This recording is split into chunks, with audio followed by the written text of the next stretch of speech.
You're listening to the Email Expert Podcast, where you get real examples, real strategies, and expert advice with your host, Daniel Dayette. All right, everybody, thank you for showing up. Last episode, we talked about affiliate marketing and how not to annoy your subscribers. This week, we're going to talk about the ultimate story, and I have a special guest.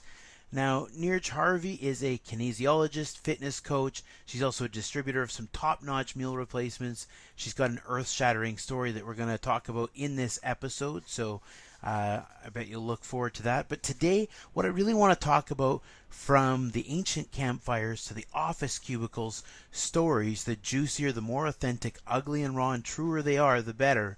Transfer knowledge better than anything.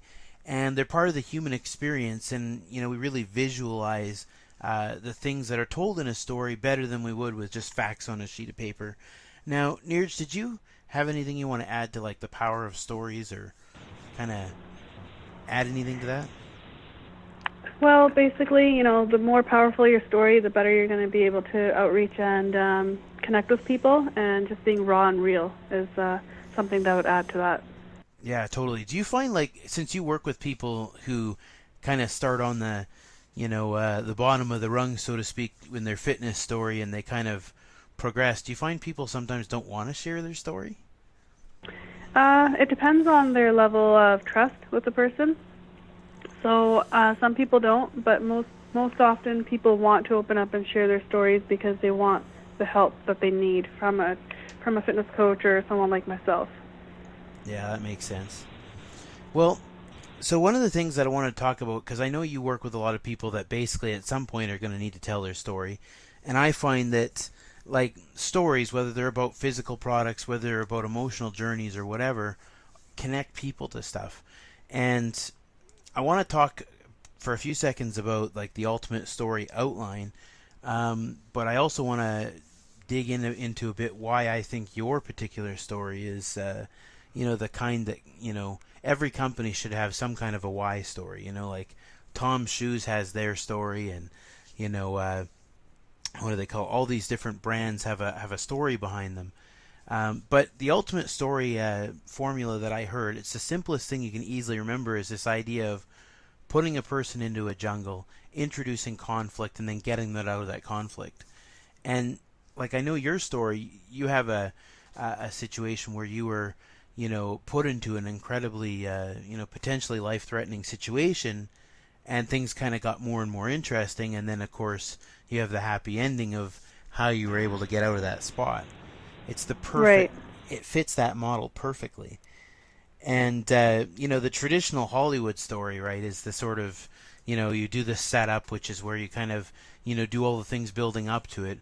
And I know you also had some interesting stuff building up to it. I mean, shoot, you were somebody who basically studied health and then had a health challenge yourself, right?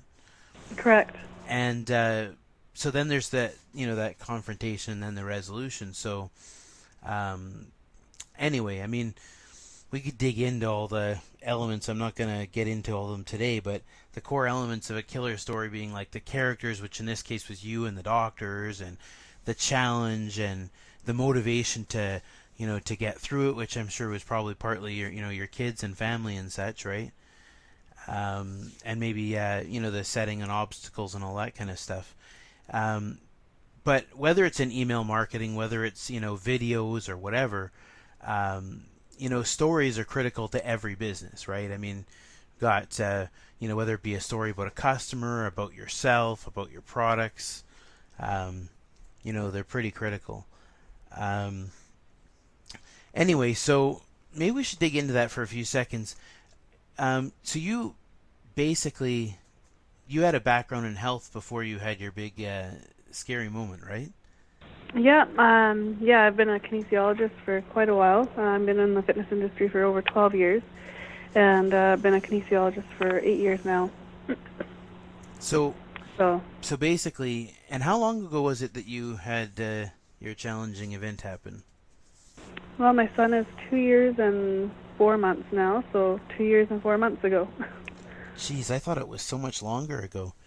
So it's only been 2 years since that happened. Why don't you tell that story if you're comfortable doing that and knowing that it's going to get out to the public and such. Tell that story of how, like, from, you were pregnant at the time and you had all this health knowledge and. Sure. Yeah. No, I actually was scheduled a C-section because I had a C-section with my daughter initially. So when I had my son, I was scheduled for a C-section. However, when they opened me up, they realized that I had a rare condition called placenta accreta. Basically what that is the placenta attaches itself to the uterus and goes right through the uterus and attaches itself to the surrounding organs. So, long story short, I ended up having a longer surgery than normal. It normally takes about 20 minutes to an hour to do a C-section, but I was in there for a good 10 and a half hours. I had lost over 6.5 liters of blood, and normally women carry about 7.5 liters of blood. So I was pronounced dead for close to 2 minutes. So the doctors revived me, brought me back to life. I have over 250 stitches just on my organs alone. So yeah, the recovery for that type of surgery was long. It took me about 10 months to get fully recovered.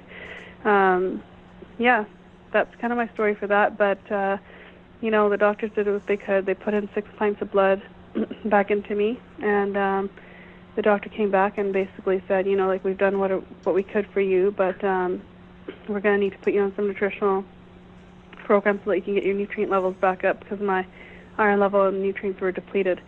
So yeah, I was given this nutritional program. I stayed on it. I was in the hospital for 16 days, so 12 of the 16 days I was on the program. And I've been doing really good with my health ever since then. That's crazy. So as a kines, I guess one of the roles in that is that you're coaching people through, whether it be recovery or sports injury recovery, right? Right. Mm-hmm. And so you probably would be used to telling somebody, to push through pain or discomfort to get through to the result. And then you wound up finding yourself in a spot where you had to tell yourself to push to get through the frustration. Yeah, like all these years I've been a fitness coach. I've been training people, and it's always easier to just, push people and tell them to get through their pain and push them along. And then until I went through my own health journey, being flat on the bed to literally, being able to walk and carry my son and all that kind of stuff, I never really knew what it meant to be fully capable from the inside out. So when I was dealing with people before, I don't know how tired they were, how they were facing life internally, and you can see their exterior. That's about it. So it's really changed my perspective on health and fitness since then. I try and focus on helping clientele holistically now, working with them from internally, making them feel good on the inside, because that's going to project their healing on the outside. So yeah, it's been a great learning curve for me in that sense, and really sympathizing with people and what they're going through when they're actually saying that they're tired, they have no energy. I get that. I get that now that I've been through that experience myself. Yeah. So here's the kind of point I wanted to land on for this particular episode, and for the people that tune into my show and stuff. The basic gist is that, if you were to take, for example, you've got this amazing, what do they call it, supplement drink that you like, that you've seen all kinds of people get great results with. And yourself, you've got your own story of getting great results with it, but not just, weight loss or whatever, but also literal recovery. Right. From the brink of death, you could pretty much say. I guess what really drives me is that you could literally list every single ingredient. You could literally write down every benefit. And without that story, it's just not as impactful, and it's not as inspiring, and it's not as interesting to us as human beings. You know what I mean? Right. Yeah. And I think even with those other people that you work with, if you went up on stage and you went and told all these different things about the product, at the end of the day, it's really telling powerful stories that make the difference. Right.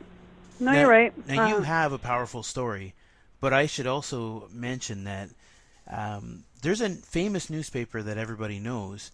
You know, making up a fake story, it sounds pretty, what's the words, like something somebody would do who has absolutely no morals. But, you know, it's interesting, like, the Wall Street Journal from 1974 to, 2000 mailed a letter that was literally a false story that they made up. It was just a hypothetical story of, two young men. They were very much alike. One subscribed to this newspaper, one to the other, and, as they went through the years, there were some slight differences between the guy who read the sports section and the guy who read the Wall Street Journal, And I think that, if there was somebody who wanted to one day become, if somebody wanted to join alongside you and sell that the supplement drink with you, and they didn't have a personal story, they could easily either tell a hypothetical story of, what can happen when somebody starts making the right decisions. They could easily tell the story of people like yourself and say, hey, I know this friend of mine or somebody I work with who had this happen, and then they started taking, proper nutrition.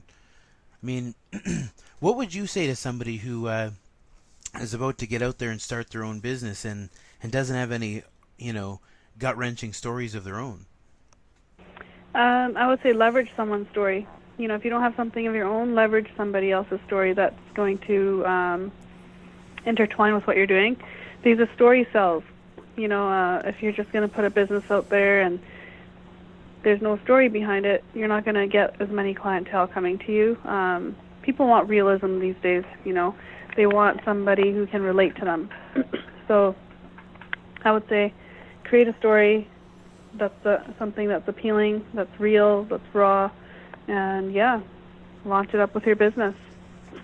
That makes a lot of sense. And top that off, there's so many more stories besides the product story, right? There's stories of, the emotional challenges, the mental limiting beliefs, right? I'm sure when everybody joins your program, the first issues they face are all the limiting beliefs they have, right? Yeah, there's a holistic view to training, it's not just one thing. It's not about the diet, it's not about the physical training, it's more than that. It's the emotional, it's the mental, it's hormonal imbalances. There's a lot to it that go along with it. But guiding somebody in the right direction is, and listening to them, is what gets them through all that.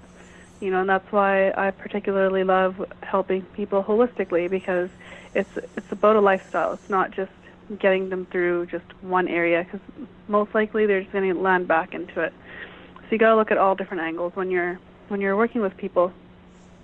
Awesome. So if there was somebody listening to this and they were thinking, I'd really like to learn more about you, or maybe even work with you, or something like that, where would you want them to go? They can come find me on Facebook. That's probably the most raw and real place to find me, because I'll put everything about my life on there, or my Instagram. And the other place would be just shoot me an email. So how do you spell your name for Facebook or Instagram? Sure. So my Instagram is Neerjie Challenges You. So it's Neerje Challenges You. So that's basically how you spell it. And then my Facebook is Neerje, with my middle name Nina, last name Dylan Harvey. Perfect. Okay, so next episode we're going to be doing is called Hit the Spam Bucks Again, low open rates. Let's make sure that you reach the inbox and get your message delivered. So don't forget to sign up to our newsletter, and thank you for listening. Thanks for listening to the Email Expert Podcast. To get your free guides, templates, and more, join us at www.emailexpertpodcast.com.